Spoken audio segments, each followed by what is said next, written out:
கிறிஸ்து இயேசுவுக்குள் அன்பான தேவ பிள்ளைகளே, உங்கள் அனைவரையும் ஆண்டவராகிய இயேசு கிறிஸ்துவின் நாமத்தினாலே உங்களை வாழ்த்தி, இன்றைக்கு கர்த்தருடைய வசனத்தை கேட்ப நாம் நம்மை ஒப்பு கொடுப்போம். அவருடைய வசனத்தை உன்னிப்பாக கேட்டு அது நம்மளுடைய வாழ்க்கையிலே பயன்படுத்தி ஆசீர்வாதமாக்கி கொள்ள நம்மை ஒப்பு கொடுப்போம். யோவான் எழுதின சுவிசேஷம் 6ஆம் அதிகாரம் 24ஆம் வசனத்திலே அந்த கடைசி பாகத்தில் சொல்லும்பொழுது, அந்த ஜனங்கள் இயேசுவை தேடிக்கொண்டு கப்பர்நகூமுக்கு வந்தார்கள் என்று அந்த வசனத்திலே நாம் பார்க்கிறோம். இயேசுவை அவர்கள் தேடிக்கொண்டு கப்பர்நகூமுக்கு வந்தார்கள் என்று அந்த வசனத்திலே பார்க்கிறோம். இயேசுவை தேடி வந்தவர்கள் எப்படி வந்தார்கள் என்று சொல்லும்பொழுது ஒரு 3 முக்கியமான காரியத்தை நாம் எடுத்துக்கொள்ளலாம். அதை ஆங்கிலத்திலே சொல்லும் பொழுது டெசிஷன், ப்ரிப்பரேஷன், கன்ஃபர்மேஷன். அதாவது முடிவெடுப்பது, ஆயத்தமாக்கிக் கொள்வது, உறுதி செய்வது என்று இந்த 3 காரியங்களை குறித்து நாம் பார்க்கும்பொழுது, இவர்கள் இந்த 3 காரியத்தை செய்த பிறகு தான் இயேசுவை தேடிக்கொண்டு வந்தார்கள் என்று நாம் அங்கே பார்க்கிறோம். என்ன முதலாவது, ஒரு முடிவை எடுக்கிறார்கள். என்ன முடிவு? நான் இயேசுவை பார்க்க வேண்டும் என்ற ஒரு முடிவை எடுக்கிறார்கள். இரண்டாவது, இயேசுவை பார்க்க நான் என்னென்ன செய்ய வேண்டும், எப்படியாக நான் ஆயத்தமாக இருக்க வேண்டும் என்று அவர்கள் ஆயத்தத்தோடு அவரை தேடிக்கொண்டு போனார்கள். மூன்றாவது, ஒரு உறுதி செய்து கொண்டு கன்ஃபர்மேஷன். அதாவது இயேசு சுவாமி அங்கே இருப்பாரா, இருந்தாரா, யார் கூட போனாரு, எப்படி போனாரு என்றெல்லாம் உறுதிப்பட செய்து கொண்டு அங்கே இருப்பார் என்ற ஒரு விசுவாசத்தோடு அவர்கள் அங்கே போனார்கள். இதை எதற்காக உங்களிடத்திலே நான் இப்படியாக சொல்லுகிறேன் என்றால், இன்றைக்கு நாமும் கூட நம்முடைய ஆண்டவராகிய இயேசு கிறிஸ்துவை தேடி செல்லுகிறவர்களாக இருக்கிறோம். இன்றைக்கு தேடி வந்திருக்கிறோம். எங்கே வந்திருக்கிறோம்? இந்த ஆலயத்திற்கு வந்திருக்கிறோம். ஆண்டவரை தேடி நாம் இந்த இடத்திலே அவருடைய பிள்ளைகளாக இந்த இடத்திலே வந்திருக்கிறோம். ஆனால் இந்த 3 காரியத்தை நீங்கள் செய்தீர்களா? கண்டிப்பாக செய்திருக்கிறீர்கள். ஒரு முடிவு எடுத்தீர்கள். நேற்று தினத்திலே நாளைக்கு ஆராதனைக்கு நான் செல்ல வேண்டும், நான் அங்கே ஆண்டவரை பார்க்க வேண்டும் என்று சொல்லி ஒரு நல்ல ஒரு முடிவு எடுத்ததினாலே தான் இங்கே வந்திருக்கிறீர்கள். ஆனால் அந்த முடிவில் கொஞ்சம் குறைவு இருக்கிறது. என்னன்னாக்கா, மற்றவர்களை விட்டுட்டு வந்துட்டோமே, நாம் மாத்திரம் வந்திருக்கிறோமே என்ற ஒரு முடிவில் நாம் வந்திருக்கிறோம் இல்லையா? யோசித்து பாருங்க. அப்போ எனக்குண்டி ஆசீர்வாதம், எனக்கு மாத்திரம் ஆசீர்வாதம் என்ற எண்ணத்தோடு சில பேர் வந்திருக்கலாம், சில பேர் அப்படி இல்லை, சில பேர் மற்றவர்கள் முடியாத காரணத்தினாலே நம்ம விட்டு வந்திருக்கலாம். இருந்தாலும் நம்மளுடைய முடிவு என்ன இருக்க வேண்டும் என்றால், நமக்கு மாத்திரமல்ல ஆசீர்வாதம், மற்றவர்களுக்கும் இருக்க வேண்டும். நான் ஆண்டவரை தேடுவது மாத்திரமல்ல, அவர்களும் தேட வேண்டும் என்ற இந்த ஒரு முடிவு எடுத்து வருவது தான் ஒரு பெரிய ஆசீர்வாதம் நமக்கும் மற்றவர்களுக்கும் இருக்கும் என்று ஆண்டவர் இதன் மூலமாக சொல்லுகிறார். ஆயத்தமாக எத்தனை பிள்ளைகள் வந்திருக்கிறீர்கள்? இன்றைக்கு சில சமயத்தில் நான் பார்க்கும்பொழுது கர்த்தருடைய சமூகத்திலே அந்த ராபோஜனத்தை பங்கு கொள்ளுறவர்கள் ஆயத்தத்தோடே வர்றதில்லை. 2 நாளுக்கு முன்னாலே நீங்கள் ஆயத்தப்படுத்தி கொள்ள வேண்டும். என்னுடைய ஆண்டவருடைய சரீரத்தையும் அவருடைய அந்த இரத்தத்தையும் நான் பெற்றுக்கொள்ளுகிற நான் பரிசுத்தமாய் நான் செல்ல வேண்டும் என்ற ஆயத்தத்தோடு ஏனோ தானோ என்று இல்லாமல் அப்படியாக பயபக்தியோடு கூட வர வேண்டும். இவைகள் எல்லாம் தான் ஆயத்தம். ஜெயராஜ் ஐயா இன்னைக்கு பாட்டு பண்ணார். கொஞ்ச நாள் இவங்க கேசியோ வாசிச்சுட்டு இருந்தாங்க. யோசித்தேன், இது கூட இந்த கேசியோ வாசித்தா கூட நல்லா இருக்குமே அப்படின்ற ஒரு இது. அப்போ அந்த ஆயத்தம் நமக்கு வரணும். என் ஆண்டவருக்கு நான் பண்ணணும், மற்றவர்களை விட்டுடு, நான் என் ஆண்டவரை மகிமைப்படுத்த வேண்டும். ஒரு வாசிக்கலாம், ஒரு கிட்டார் வாசிக்கலாம், பாடலாம். ஆண்டவர் எனக்கு வாயை கொடுத்திருக்கிறாரு, காலை கொடுத்திருக்கிறாரு, அவருக்கு நான் இப்படியாக இப்படியெல்லாம் யோசிக்க வேண்டும், ஆயத்தப்படுத்தி கொள்ள வேண்டும். ஆண்டவர் உங்களுக்கு செய்ய எவ்வளவு ஆயத்தமாய் செய்கிறாரோ அதே ஆயத்தம் அவருக்கும் செய்ய நாம் இருக்க வேண்டும் அல்லவா? அதுதான் ஆண்டவர் கேட்கிறார். ஆகவே முடிந்த அளவுக்கு நம்மை ஆயத்தப்படுத்தி கொண்டு ஆராதனைக்கு வர வேண்டும் என்று நாம் தெரிந்து கொள்ள வேண்டும். அடுத்தது கன்ஃபர்மேஷன், உறுதிப்படுத்தி கொள்ள வேண்டும். நான் அங்கே போகிறேன், ஆலயத்துக்கு போகிறேன், ஒருவேளை ஏசாமி இருக்கிறாரோ இல்லையோ, அவர் என்னை ஆசீர்வதிப்பாரோ இல்லையோ, என்னுடைய ஜெபத்தை கேட்குவாரோ இல்லையோ, இப்படிப்பட்டவைகள் அல்ல, உறுதியோடு வர வேண்டும். என்ன சொல்றாரு? எங்கே 2-3 பேர் என் நாமத்தில் கூடியிருக்கிறார்களோ அவர் மத்தியிலே நான் இருப்பேன். உறுதி. நான் போனா அவர் இருப்பார். கர்த்தர் தம்முடைய பிள்ளைகளின் சத்தத்தை கேட்பார். உறுதி. இப்படி அந்த கன்ஃபர்மேஷன், உறுதியோடு கூட நாம் ஆலயத்துக்கு வரும்பொழுது தான் அது ஆசீர்வாதம். ஆகவே இந்த இஸ்ரவேல் மக்களை குறித்து நாம் பார்க்கும்பொழுது எப்படி இயேசுவை தேடி செல்ல இதெல்லாம் செய்தார்களோ அப்படியே நாமும் இவைகளை செய்ய வேண்டும் என்று கர்த்தர் நமக்கு இப்படியாக சொல்லுகிறார். எங்கே வந்தார்கள்? இயேசுவை தேடி எங்கே வந்தார்கள் என்று பார்க்கும்பொழுது 23ஆம் வசனத்தில் அவர்கள் அப்பம் சாப்பிட்ட இடத்துக்கு வந்தார்கள். எந்த இடத்திற்கு வந்தார்கள்? அப்பம் சாப்பிட்ட இடம் எது? அந்த முந்தின நாள் தான் 5 அப்பம் 2 மீனை 5000 பேர்களுக்கு கொடுத்த அந்த இடத்தை தான் அவர்கள் வந்தார்கள். அப்பம் சாப்பிட்ட இடத்திற்கு வந்தார்கள். இன்றைக்கு அவர்களுடைய விசுவாசம் என்னவென்றால், இப்படிப்பட்ட அற்புதங்களை செய்கிற ஆண்டவர் அங்கே இருப்பார் என்ற விசுவாசத்தோடு அந்த இடத்திற்கு வந்தார்கள். இன்றைக்கு நம்மளுடைய வாழ்க்கையில கூட இந்த திருச்சபை எனக்காக என் ஆண்டவர் கொடுத்திருக்கிறார், இந்த திருச்சபையிலே எனக்கு ஆசீர்வாதம் கிடைக்கும், ஆகவே இந்த திருச்சபைக்கு நான் வரும்பொழுது தான் ஆண்டவர் கொடுத்த அந்த திருச்சபையில் எனக்கு ஆசீர்வாதம் இருக்கும் என்ற அந்த விசுவாசம், நம்பிக்கையோடு தான் நாம் அவரை தேடி இந்த இடத்திற்கு வர வேண்டும் என்று இவர்கள் மூலமாக நாம் தெரிந்து கொள்கிறோம். அந்த வசனத்தில் சொல்றாரு, எதற்கு வந்தார்கள். அடுத்தது எங்கே வந்தார்கள் பார்த்தோம். அடுத்தது எதற்கு வந்தார்கள் என்று நாம் பார்க்கும் பொழுது 26ஆம் வசனத்தில் ஆண்டவரே சொல்றாரு, அற்புதங்களை கண்டதினாலே அல்ல, அப்பம் புசித்து திருப்தி ஆனதினாலே தான் என்னை தேடி வருகிறீர்கள் என்று கேட்கிறாங்க. இங்க பாருங்க எவ்வளவு செல்ஃபிஷா இருக்கிறாங்க பாருங்க ஜனங்க. ஆண்டவர் சொல்றாரு, நீங்க ஏன் மேல விசுவாசம் வைத்து, என்னுடைய அற்புதத்தின் மேல விசுவாசம் வைத்து, என் மேல நம்பிக்கை வைத்து நீங்க வரல, நீங்கள் சாப்பிட்டு திருப்தி ஆனதினாலே தான் என்ன செய்து வந்தீர்கள், தேடி வந்தீர்கள் என்று. இன்றைக்கு நம்மளுடைய வாழ்க்கையில கூட அநேகருடைய வாழ்க்கை இப்படியாகத்தான் இருக்கிறது. எப்படியாக இருக்கிறது? நம்பிக்கை முழுவதுமாக அவரிடத்தில் இல்லை. ஆனால் நான் போனால் அந்த இடத்திலே நான் திருப்தியாகிற அளவுக்கு ஆண்டவர் கொடுப்பாரா என்ற ஒரு அவிசுவாசத்தோடு தான் நம்ம வருவோம். என்ன செய்கிறோம்? நம்ம அந்த இடத்துக்கு வந்தால் ஆண்டவர் ஆசீர்வதிப்பார், ஆண்டவர் இதை கொடுப்பார், ஆண்டவர் இப்படி செய்வார், இப்படிதான் நம்ம எதிர்பார்ப்போடு கூட வருகிறோம்.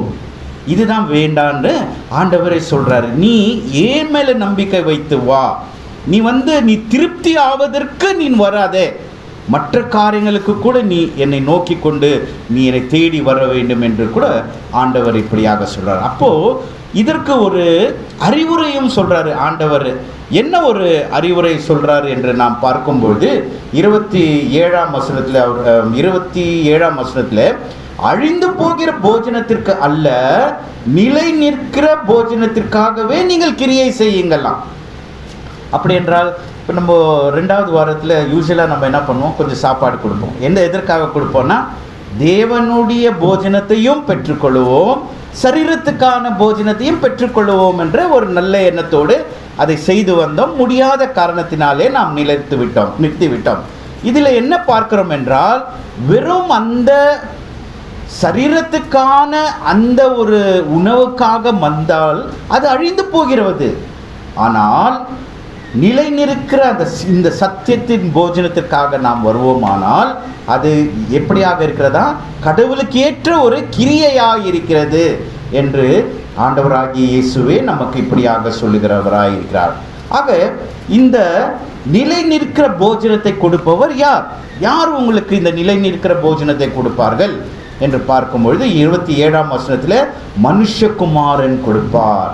ஏனென்றால் அவர் பிதாவாகிய தேவனால் முத்திரை செய்யப்பட்டிருக்கிறார் என்று அந்த இடத்துல பார்க்கிறோம். ஆகவே 27ஆம் வசனத்தை சொல்லும்பொழுது இந்த நிலை நிற்கிற போஜனத்தை யார் கொடுக்கிறாரா? மனுஷகுமாரன். யார் அந்த மனுஷகுமாரன்? நம்முடைய ஆண்டவராகிய இயேசு கிறிஸ்து அவர் தான். ஏன் கொடுக்கிறாரு? அவர் யாரால முத்திரிக்கப்பட்டிருக்கிறாரா? பிதாவினாலே முத்திரிக்கப்பட்டிருக்கிறார். இன்றைக்கு நாமும் கூட மனுஷகுமாரன் தான் இல்லையா? நாம் எல்லாரும் கூட யாருடைய குமாரனாக இருக்கிறோம்? கடவுளுடைய குமாரனும் ஒரு மனுஷகுமாரனாகத்தான் இருக்கிறோம். ஆனால் அந்த மனுஷகுமாரனாகிய இயேசு கிறிஸ்துவை போல நாமும் கூட மற்றவர்களுக்கு என்ன கொடுக்க வேண்டுமா? இந்த நிலை நிற்கிற போஜனத்தை கொடுக்க வேண்டும். ஒருவேளை சரீர பிரகாரமான போஜனமாய் இருக்கலாம், தெய்வீக போஜனமாக கூட இருக்கலாம். அப்படியாக நாம் கொடுக்க வேண்டும். ஏனென்றால் நாம் எல்லாரும் யாராலே முத்திரிக்கப்பட்டிருக்கிறோம்? பரிசுத்த ஆவியினாலே, கடவுளோடு கூட இயேசு கிறிஸ்துவோடு நாம் முத்திரை செய்யப்பட்டிருக்கிறோம் என்று அந்த வசனம் இருக்குது. ஆகவே மனுஷகுமாரனாகிய இயேசு சுவாமி செய்கிறதை நாமும் கூட மனுஷகுமாரனாக இருக்கிறதினாலே அவைகளை செய்ய வேண்டும் என்று ஆண்டவர் இன்றைக்கு நமக்கு சொல்லுகிறவராக இருக்கிறார். அந்த நிலை நிற்கிற போஜனத்தை பெற்றுக்கொள்ள நாம் என்ன செய்ய வேண்டும்? 2 முக்கியமான காரியத்தை நாம் செய்ய வேண்டும். என்ன என்றால் 29வது வசனத்தை சொல்றாரு, அவரை அனுப்பினவரை நாம் என்ன செய்ய வேண்டுமா? விசுவாசிக்க வேண்டும். இரண்டாவதாக அவர்களுக்கு ஏற்ற கிரியைகளை நாம் என்ன செய்ய வேண்டும். தேவனுக்கேற்ற கிரியைகளை நாம் செய்ய வேண்டும் என்று 2 முக்கியமான காரியத்தை சொல்கிறார். ஆகவே நிலை நிற்கிற அந்த போஜனத்தை நாம் பெற்றுக்கொள்ள நாம் அவர் அனுப்பினவரை விசுவாசிக்க வேண்டும். இயேசு சுவாமியை முழுவதுமாக விசுவாசிக்க வேண்டும். தேவனுக்கு ஏற்ற நல்ல கிரியைகளை நாம் செய்யும் பொழுது தான் அவர் சொல்றாரு, அந்த நிலை நிற்கிற போஜனத்தை உங்களுக்கு கொடுக்கிறேன் என்று. ஆகவே அழிந்து போகிற போஜனத்துக்கு இல்லை, நிலை நிற்கிற போஜனத்துக்கு தான் நம்மை ஒப்பு கொடுக்க வேண்டும் என்று ஆண்டவர் நமக்கு சொல்லுகிறவராயிருக்கிறார். 32ஆம் வசனத்தில் அவர் சொல்லும்போது வானத்திலிருந்து வந்த அப்பம் என்று சொல்லப்படுகிறது. வானத்திலிருந்து வந்த அப்பம் என்று சொல்கிறது. வானத்திலிருந்து வந்த அப்பம் என்று சொல்லும் பொழுது நமக்கு எது ஞாபகம் வருது?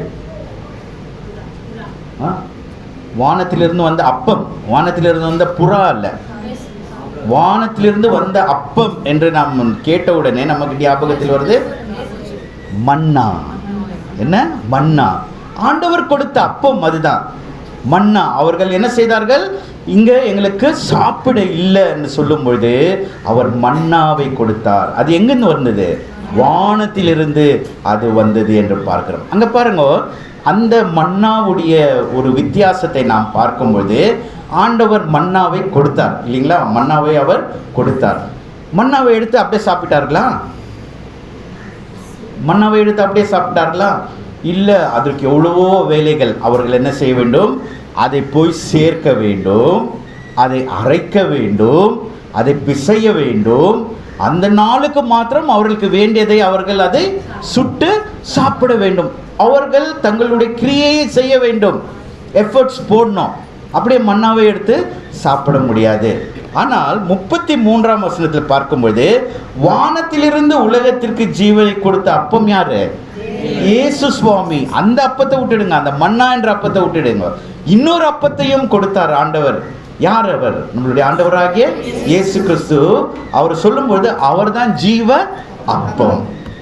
அவரிடத்தில் போகும்பொழுது நீ இதை சேர்க்க வேண்டும், அரைக்க வேண்டும், பிசைய வேண்டும், எல்லாம் ஒன்றும் கிடையாது. ஸ்விக்கியில் ஆர்டர் பண்ணால் உங்களுக்கு எப்படி வந்துடுது கையில்? அதே போல தான் ஆண்டவராகிய இயேசு கிறிஸ்துவனிடத்தில், அது ஜீவ அப்பத்திடத்தில் நாம் போனாக்கா ரெடிமேட், இம்மிடியட், இன்ஸ்டன்ட் அப்படியே கொடுத்துட்றாரு. 5000 ஜனங்க அங்கே உட்கார்ந்தாங்க. எனக்கு பசிக்குது ஆண்டவரேன்னு யாருன்னா கேட்டாங்களா? அவர்கள் பசி வருவதற்கு முன்பாகவே ஆண்டவர் என்ன சொல்கிறாரு? இவர்களுக்கு உணவை கொடுங்க. எப்படி? ஒரே ஒரு ஸ்தோத்திரம் பண்ணார், டேக் இட். அங்கே பிசைய வேண்டும், அதை செய்ய வேண்டும், ருப்ப வேண்டும், ஒன்றும் கிடையாது. இம்மிடியேட்டாக கொடுக்குற தேவனாயிருக்கிறார். ஆகவே அந்த மன்னா, அந்த ஜீவ அப்பமாகிய இயேசு கிறிஸ்து எல்லா ஆசீர்வாதத்தையும் நமக்கு எப்படி கொடுக்குறாரா? இன்ஸ்டன்ட். கேட்ட மாத்திரத்திலே அவர் கொடுக்கிற ஜீவ அப்பம் அவர் ஒருவரே என்று அந்த இடத்துல சொல்கிறார். அவருக்கு சொல்றாரு, என்னிடத்தில் வருகிறவன் ஒரு காலமும் பசி அடையான், என்னை விசுவாசிக்கிறவன் ஒருவனும் தாகம் அடையான். பார்த்தீங்களா? இன்ஸ்டன்ட். நீங்கள் அவரை தேடி அந்த ஜீவ அப்பம் கிட்ட வந்துட்டாக்கா நீங்கள் மன்னாவை சேர்க்கிற மாதிரி அல்ல, இவர்கிட்ட நீங்கள் வந்துவிட்டாலே போதும், எல்லா ஆசீர்வாதமும் உங்களுக்கு கிடைக்கும். நீங்கள் அவரிடத்தில் விசுவாசித்தாலே போதும், ஒரு காலம் தாகம் அடைய மாட்டீர்கள் என்று இப்படியாக அவர் சொல்லுகிறவராக இருக்கிறார்கள். ஆகவே எப்படி வர வேண்டும், எப்படி விசுவாசிக்க வேண்டும், இந்த ரெண்டு காரியத்தை கூட நாம் தெரிந்து கொள்வது அவசியமாயிருக்கிறது. எப்படி அவரிடத்திலே வர வேண்டும்? அந்த ஜீவ அப்பத்தினிடத்திலே எபேசியர் 4:1 பார்க்கும்பொழுது, அழைக்கப்பட்ட அழைப்புக்கு பாத்திரராய் நீங்கள் இருக்க வேண்டுமா? You are all been called, you have been chosen. சொல்றாரு, அழைக்கப்பட்ட அழைப்புக்கு நீங்கள் பாத்திரவான்களாய் இருந்தால்தான் அது கடவுளிடத்திலே வருகிறதா இருக்கிறது. நீங்கள் அதை செய்யாமல் இருந்தால் அது கர்த்தரிடத்திலே வருகிறதா இல்லை. அப்போ முதலாவது அவர் சொல்றாரு, அந்த ஜீவ அப்பத்தை நீங்கள் பெற்றுக்கொள்ள வேண்டும், அவரிடத்தில் வர வேண்டும் என்றால் அழைக்கப்பட்ட அழைப்புக்கு நீங்கள் எப்படியாக இருக்க வேண்டுமா? பாத்திரவானாய் இருக்க வேண்டும். 2ஆம் வசனத்தில் மனத்தாழ்மை உள்ளவர்களாக இருக்க வேண்டும், சாந்தம் உள்ளவர்களாக இருக்க வேண்டும், நீடிய பொறுமை உடையவர்களாக இருக்க வேண்டும், ஒருவரை ஒருவர் தாங்குகள், அன்பினாலே தாங்குகிறவர்களாக. இதுதாங்க ஆண்டவரிடத்தில் வர்றது. ஆண்டவரிடத்தில் வான்முது நீங்கள் நடந்து வருவதில்லை, நீங்கள் உங்களுடைய வாழ்க்கையில் மனத்தாழ்மை உள்ளவராய், சாந்த குணம் உள்ளவர்களாய், நீடிய பொறுமை உள்ளவர்களாய், ஒருவரை ஒருவர் அன்பிலே நீங்கள் தாங்கினவர்களாய் இருக்கும்பொழுது தான் யாரிடத்தில் வருகிறீர்கள்? இயேசுவண்டை வருகிறீர்கள். இயேசுவிடத்தில் வர முடியும், அந்த ஜீவ அப்பத்தில் வர முடியும் என்று அவர் சொல்றார். 3ஆம் வசனத்தில் சமாதான கட்டினாலே ஆவியின் ஒருமையை காத்து கொள்ள வேண்டும். சமாதானம் என்ற கட்டினாலே அந்த பரிசுத்த ஆவியின் ஒருமையை நாம் என்ன செய்ய வேண்டுமா? நம்ம ஒருமையாக இருந்தால், ஒரே சரீரமாக இருந்தால், ஒரே தேவனை விசுவாசிக்கிறவராக இருந்தால், ஒரே ஞானஸ்தானம் பெற்றவர்களாக இருந்தால் தான் நாம் யாரிடத்தில் வர முடியுமா? கர்த்தரிடத்திலே வர முடியும் என்று ஆண்டவர் சொல்றார். 14ஆம் வசனத்தில், இன்னும் நீங்கள் குழந்தையாயிராமல், வஞ்சிக்கிறவர்களாக இல்லாமல், தந்திரம் உள்ளவர்களாக நீங்கள் இல்லாமல் இருந்தால்தான் யாரிடத்தில் வர முடியும்? ஆண்டவரிடத்தில். நம்ம என்ன செய்கிறோம்? குழந்தைகளாயிராமல், இன்னும் குழந்தையாகவே இருக்கிறோம்.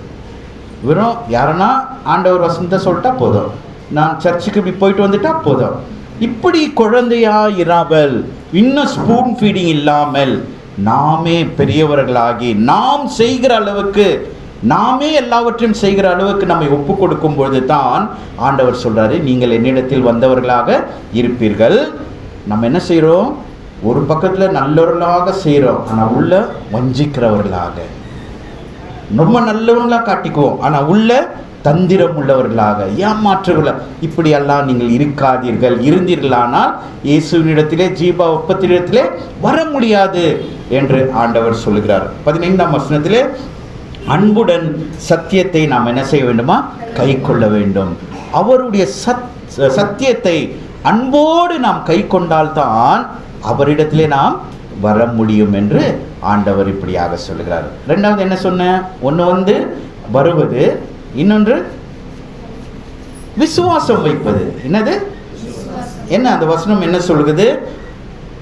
ஜீவ அப்பம் நானே, என்னிடத்தில் வருகிறவன் ஒரு காலம் பசியடையான், என்னை விசுவாசிக்கிறவன் தாகமடையான். வருகிறவன் இப்படி இருக்க வேண்டும். இப்பொழுது விசுவாசிக்கிறவன் தாகமுள்ளவனாய் இல்லாமல் இருக்க நாம் என்ன செய்ய வேண்டும் என்று பார்க்கும்பொழுது, நம்ம படித்த அந்த சங்கீதம் 145:8 எப்படிப்பட்ட ஒரு விசுவாசம், எது மேலே உங்களுக்கு விசுவாசம் இருக்க வேண்டும் என்று அவர் சொல்லும்பொழுது, 8ஆம் வசனத்தில் அவர் சொல்றாரு, அவர் இரக்கம் உள்ளவர் என்று நீங்கள் என்ன செய்ய வேண்டுமா? விசுவாசிக்க வேண்டும். நம்முடைய ஆண்டவர் எப்படிப்பட்டவரா? இரக்கம் உள்ளவர் என்று விசுவாசிக்க வேண்டும். அவர் மன உருக்கம் உள்ளவர் என்று விசுவாசிக்க வேண்டும். அவர் நீடிய சாந்தம் உள்ளவர் என்று விசுவாசிக்க வேண்டும். அவர் கிருபை உள்ளவர், மிகுந்த கிருபை உள்ளவர் என்று நீங்கள் விசுவாசித்தால் தான் தாகமடைய மாட்டீர்கள். அந்த விசுவாசம் இல்லைனாக்கா நமக்கு பசி தாகம் கண்டிப்பாக இருக்கும். அந்த ஜீவ அப்பம் உங்களுக்கு கிடைக்காது என்று ஆண்டவர் சொல்லுகிறார்.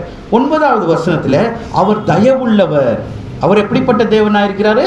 தயவுள்ள தேவனாயிருக்கிறார். இதை விசுவாசிக்க வேண்டும் என்று ஆண்டவர் நமக்கு சொல்லுகிறவராயிருக்கிறார். 14ஆம் வசனத்திலே, நீங்கள் விழுகிற பொழுது கர்த்தர் உங்களை என்ன செய்கிறாரா? தாங்குகிறவராயிருக்கிறார் என்று நீ விசுவாசிக்க வேண்டும். மடங்கடிக்கப்பட்டவர்களே அவர் என்ன செய்றாரா? தூக்கி விடுகிற ஒரு தேவனாயிருக்கிறார் என்று கூட நீங்கள் விசுவாசிக்க வேண்டுமா? 15ஆம் வசனத்துல கர்த்தருடைய கண்கள் என்னை என்ன செய்து கொண்டிருக்கிறது? நோக்கி கொண்டிருக்கிறது. ஏற்ற வேளையில அவர் எனக்கு என்ன கொடுக்கிறாரா? ஆகாரம். பாருங்க, அந்த 5000 பேருக்கு ஏற்ற வேளையில அவர் என்னத்தை கொடுத்தாரு? ஆகாரம். அந்த மாதிரி ஆசீர்வாதம் ஏற்ற வேளையிலே ஆண்டவர் நமக்கு என்ன செய்வாரா? கொடுப்பார் என்று நீ விசுவாசித்தா தான் தாகமடைய மாட்டாய் என்று ஆண்டவர் வசனம் சொல்லுகிறது. 18ஆம் வசனத்திலே அவர்களை கூப்பிடுகிற யாவருக்கும் தேவன் என்னவா இருக்கிறாரா? தூரமா இருக்கிறார். இல்லையா? இல்ல, சமீபமா இருக்கிறார். எங்க? பக்கத்திலே இருக்கிறாருங்க. உங்க பக்கத்துல சமீபமா இருக்கிறார். இதை நீங்கள் விசுவாசிக்க வேண்டும். பயப்படக்கூடாது, திடமனதாக இருக்க வேண்டும். என் தேவன் சமீபமாக இருக்கிறார், நான் கூப்பிடுகிறதுனாலே அவர் என் சமீபமாக இருக்கிறார். அந்த விசுவாசம் நமக்கு இருக்க வேண்டும். 19ஆம் வசனத்தில் நம்முடைய விருப்பத்தின்படி செய்து அவர் ரட்சிப்பார். கொஞ்சம் கஷ்டம்தான் அது. நம்மளுடைய விருப்பம் எவ்வளோ இருக்குது? எவ்வளோ இருக்குது. ஆனால் அவர் கொஞ்சம் கொஞ்சமாக தான் கொடுக்குறாரு. இப்படி தான் கொடுப்பாரு, எடுத்த மாதத்தில். ஆனால் சில சமயத்தில் அவர் சொல்கிறாரு, உன்னுடைய விருப்பத்தின்படி கூட என்ன பண்ணுவாராம்? செய்வார். சில சமயத்தில் நம்ம அட்மிஷன்லேயே இந்த காலேஜ் தான் வேணும்னு நினைக்கிறோம், கிடைக்கலன்னா கொஞ்சம் கஷ்டம், அப்படி ஒரு தடைகள். ஆனால் டக்குன்னு உங்களுடைய விருப்பம் என்ன செய்யப்படுகிறது? நிறைவேறுகிறதா இருக்கிறது. அதான் ஆண்டவர் சொல்றாரு. அந்த விசுவாசம் நம்ம வைக்கும்போது தடைகள் வந்தாலும் ஏற்ற நேரத்திலே உங்களுடைய விருப்பத்தை அவர் என்ன செய்றாரா? நிறைவேற்றுகிற தேவனாக இருக்கிறார். எவ்வளோ பெரிய ஆசீர்வாதம் பாரு. உங்களை ரட்சிப்பார் என்று கூட அந்த வசனம் சொல்லுது. கடைசியா 20ஆம் வசனத்தில் உன்னை காப்பாற்றுகிற தேவன். உங்களை காப்பாற்றுறது தானே இந்த இடத்துல உட்கார்ந்து இருக்கிறோம். யோசித்து பாருங்க. தேவன் உங்களை காப்பாற்றுகிற தேவனாக இருக்கிறார் என்று நீங்கள் என்ன செய்ய வேண்டுமா? நாம் என்ன செய்ய வேண்டும்? விசுவாசிக்க வேண்டும். ஆகவே இந்த விசுவாசம், இப்படிப்பட்டவர்களாய் நாம் ஆண்டவரிடத்தில் வரும்பொழுது ஜீவ அப்பம் நமக்கு கிடைக்கும். இப்போ ஒரு இது சொல்ற பாருங்க. 12 வருஷ பெரும்பாடுள்ள அந்த ஸ்திரீயை ஆண்டவர் சுகம் பண்றாரு. எப்படி பண்றாரு? அந்த சின்ன விசுவாசம், நான் போய் அவருடைய அந்த வஸ்திரத்தை தொட்டால் போதும். அந்த சின்ன விசுவாசத்துல பிரயாசம், எல்லாரையும் தள்ளி இது பண்ணி எங்க இருக்கிறாரு தேடி, அங்க இருக்கிறாரு.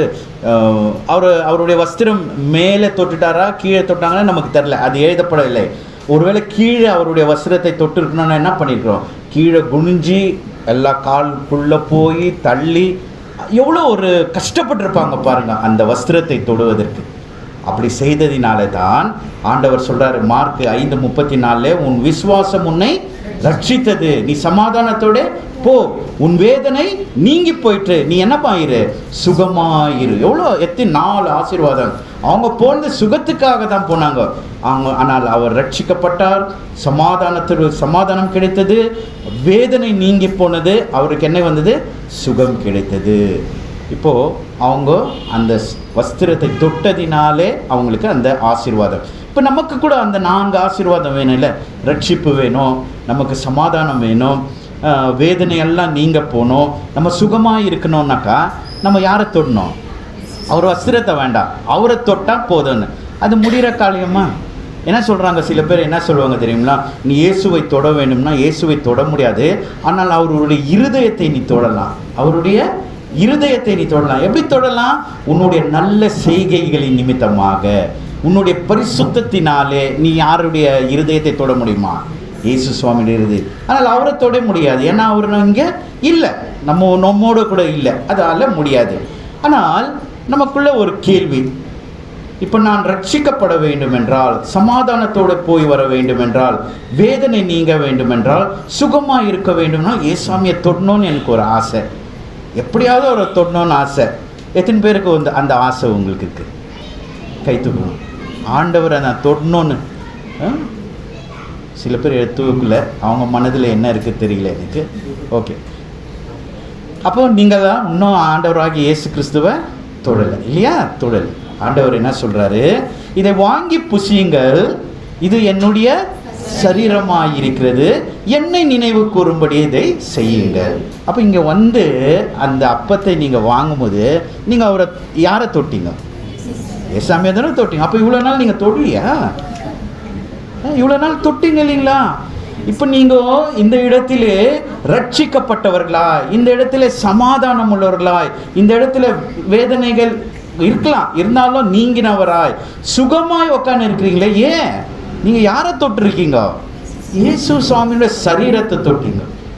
இப்போது அடுத்த வாரத்தில் அந்த சரீரத்தை திரும்பி வருவோம். ஒரு பிச்சைக்காரன் வந்து உங்களை தொட்டாக்கா என்ன சொல்லுவீங்க? தொடாத போ சொல்கிறோமா இல்லையா? ஒரு குஷ்டரோகி வந்தால் அங்கே இருக்கும்போதே இப்படி போடுறீங்க, தொடக்கூடாது இல்லையா? நம்ம என்ன செய்கிறோம்? அவர்களெல்லாம் விலகி இருக்கிறோம் இல்லையா? அந்த பரிசுத்தம் உள்ள சரீரத்தை தொடுறதுக்கு அழுக்கான கையோடு அழுக்கான இருதயத்தோடு வந்து அவருடைய சரீரத்தை தொட்டால் நம்ம எவ்வளோ ஒரு பெரிய துரோகிகளாக இருக்கிறோம். யோசிப்பார். அதுதான் ஆண்டவர் சொல்றார். அவர் பரிசுத்தமாக இருக்கிறாரு. உன்னுடைய அந்த பாவத்தின் நிமித்தமாக பாவமுள்ள கையிலே அதை நீ தொடப்போற, கடவுளுடைய சரீரத்தை தொடப்போறியே, நீ எப்படி உன்னுடைய சரீரத்தை இப்படி வைத்து என்னை தொடுகிறாய்? ஒருவேளை கேட்டாக்கா நமக்கு கஷ்டம் தானே அது? யோசித்து பாருங்கள். ஆகவே அடுத்த வாரம் இல்லை, இனி வருகிற நாட்களில் கை உதிர்னவங்க அந்த இதை தொடுறதுக்கு, அவங்க வந்து அந்த வஸ்திரத்தை தொட எவ்வளோ அப்படியே துடிப்போடு வந்திருப்பாங்க. அந்த துடிப்பு தான் நமக்கு இருக்கணும்னு ஆண்டவர் கேட்குறாரு. அப்போது அந்த சொல்கிறார் இல்லையா, சமாதானம், மனத்தாழ்மை, சாந்தம், நீடிய பொறுமை, ஒருவரை தாங்குவது, சமாதான கட்டினாலே ஒருமையாய் காத்துக்கொள்வது, குழந்தைகளைப் போல இல்லாமல், வஞ்சிக்காமல், தந்திரம் உள்ளவர்களாக இல்லாமல், அன்புள்ள சத்தியத்தை கைக்கொள்ளவர்களாக வந்து தான் அதை நாம் என்ன செய்யணுமா? அவருடைய சரீரத்தை தொட வேண்டும் என்று ஆண்டவர் சொல்றார். ஏன்னா அதுதான் ஜீவ அப்பம். அப்போ நீங்கள் ஒவ்வொருவரும் அந்த ஜீவ அப்பத்தை நம்ம கையில் வாங்குகிற பொழுது யாரை தொடுகிறோமா? தொடாத நீ பாவி நீ அப்படின்னு ஆண்டவர் ஒரு நாளும் சொல்லலை. சொன்னாரா? எப்போதாவது சொல்லலை. எப்போவுமே அவர் கிருபை உள்ளவர். வா, பாவம் செய்துட்டியா, வா மன்னிப்பு கேளு, நான் உன்னை மன்னிக்கிறேன். அதுக்கு தானே நான் வந்து உலகத்துக்கு வந்தேன், அதற்கு தானே உனக்காக நான் ஜீவனை கொடுத்தேன். பாருங்கள் எவ்வளோ பெரிய சத்தியம். ஜீவ அப்பம் நமக்காக காத்து கொண்டிருக்கிறது. Any time you can come, no consultation, no appointments, nothing. You are free to come and touch the body of Christ. இல்லை? ஸோ அன்பான தெய்வ பிள்ளைகளே, இன்றைக்கு ஜீவ அப்பத்தை குறித்து பேசின நாம் நம்மை ஒப்பு கொடுப்போம். கர்த்தர் தாமே நம்மை ஆசீர்வதித்து அந்த ஜீவ அப்பம் நமக்கு ஜீவனுள்ள ஆசீர்வாதத்தை கொடுத்து வழி கொடுக்க நம்மை ஒப்பு கொடுப்போம். கர்த்தர் தாமே இந்த திருவசனங்களை ஆசீர்வதித்து காப்பாராக.